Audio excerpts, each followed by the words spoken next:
2025 թվականի փետրվարի 17-ին ՄԱԿ-ում մի զեկույց է այսպես ներկայացվել եւ ընդունվել, որով ՄԱԿ-ը փաստել է, որ դատավարությունները Բաքվում իրավաչափ են, հատկապես Ռուբեն Վարդանյանի նկատմամբ իրավաչափ են այդ զեկույցները։ Հետագայում պարզվել է իմ մասնավորի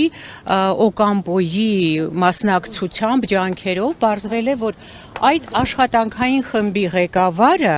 կապ ունի ադրբեջանական կառույցների հետ եւ աշխատանքային խմբի ղեկավարը, որի անունն է Յաննա Յուտկիվսկա, նրա ամուսինը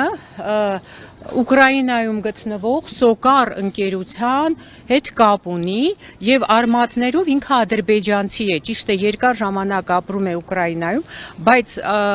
արմատներով ադրբեջանցի է եւ այսինքն գործել է ի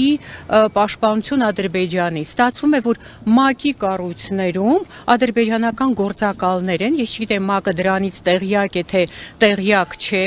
այսինքն անարդարություն է տիրում, անաչառ են իրենց զեկույցներում։ Այդ է պատճառը, մենք այսօր եկել ենք ՄԱԿ-ի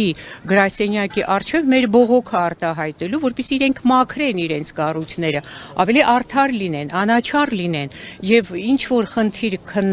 քննարկելուց ավելի խորանան այդ խնդիրների մեջ, այլ ոչ թե հենց այսպես զեկույցներ